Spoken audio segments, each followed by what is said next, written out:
Welcome back, welcome back. The right-wing allies of the United States have been having a pretty hairy time of it recently. Many of them are wary of the United States, some are even openly hostile. But there's one big exception, and that's Colombia. Colombia has the second largest population in South America. And under President Uribe, it's firmly allied itself with the United States in the battle against drugs and terrorist insurgents as well. Just recently, it was announced that the new treaty had been signed between Colombia and the United States, under which there would be United States bases for the drug battle in Colombia, it was said. This caused a storm throughout South America, and so that's where we began. Mr. President, welcome. It's very good to have you with us. Your moves getting closer to the United States and so on have upset other people like President Morales and others and so on. What is your message to all of them about the fact that this is not a way of, in a way, attacking or demeaning them? What's your message to people who are worried about that? Oh, thank you for this interview. Colombia has not been an offensive country. Colombia has been very respectful with the neighbors and with all the international community.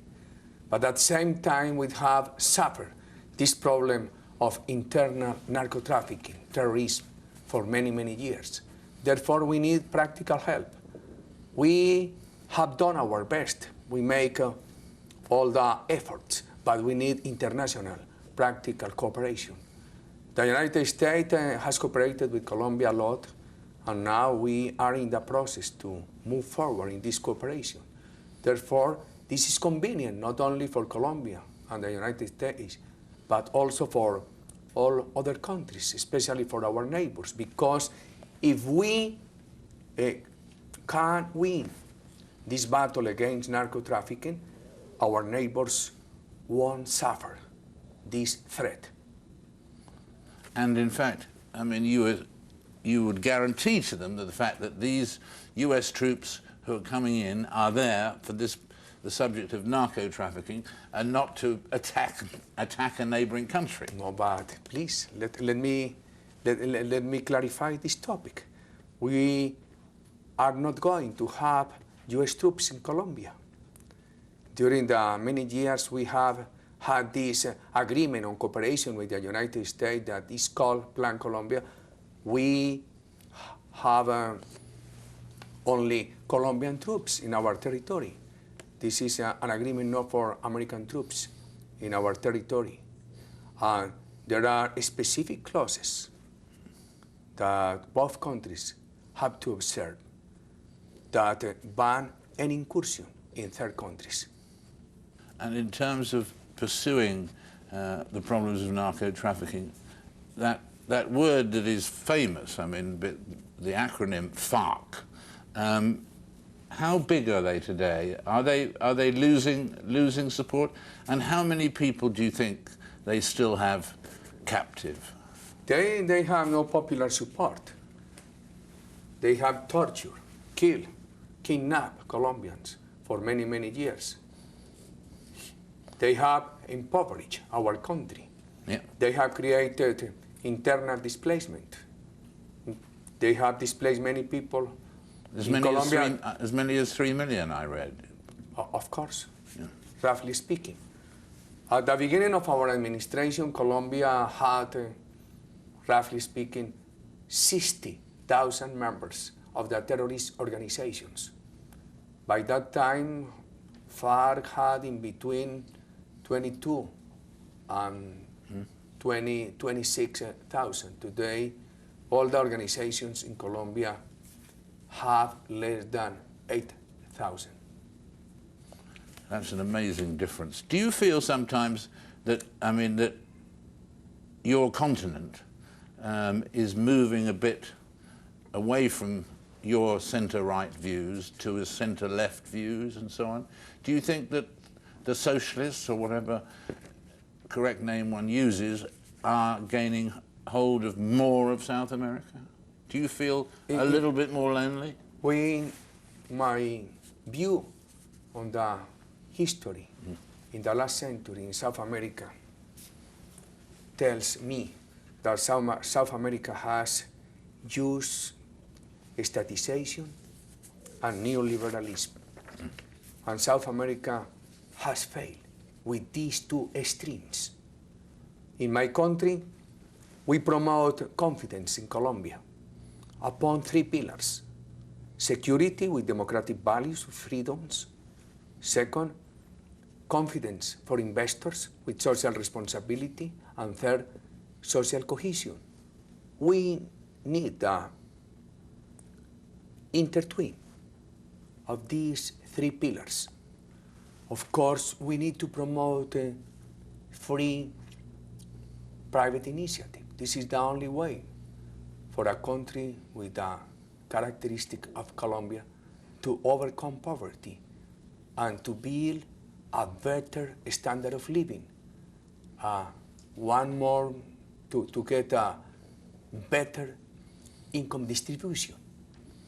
Therefore, in Colombia, we promote the freedom of private initiative with social responsibility.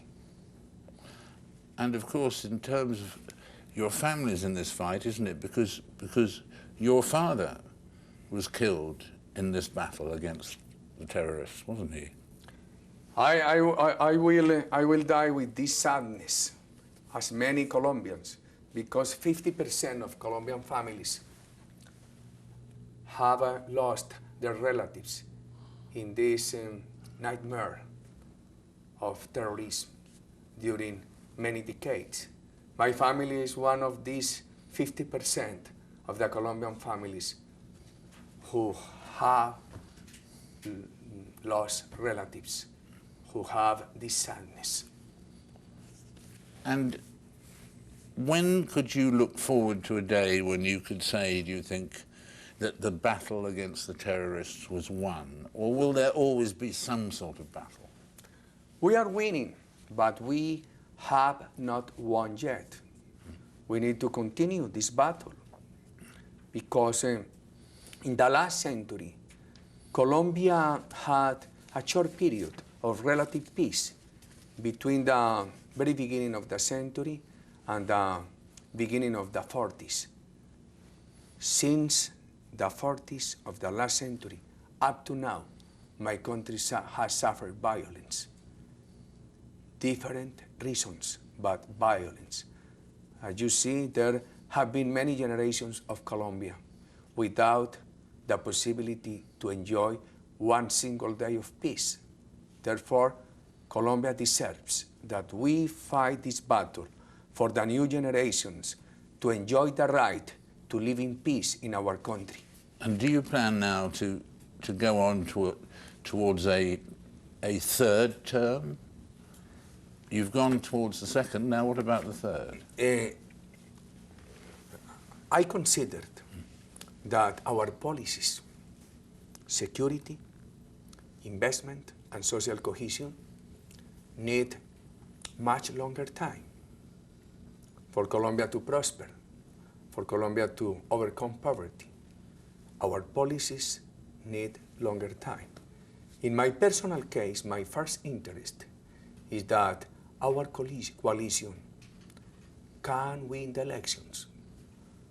There is a referendum, but the referendum today needs the approval in the Constitutional Court, and afterwards it has to be submitted to the people, and 25% of the electorate has to say yes or no for any president in Colombia to have the possibility to run for a third term. And would you like to go on yourself? I mean, you said finishing the job is something that appeals to you. Finishing the job, you were saying, might take some time. In this battle, when you have responsibility with your country, you cannot say, I am tired. You cannot say, I need to go for vacations. You cannot say this is a lazy task. I want to leave, no? But I say, the problem is not my prolongation, my perpetuation in the presidency. What Colombia needs is to prolong, to move forward with these policies, with these three policies: security, investment promotion, and social cohesion. Therefore, my first priority is to fight for the continuity of these policies. My own destiny depends on the people and finally on my God.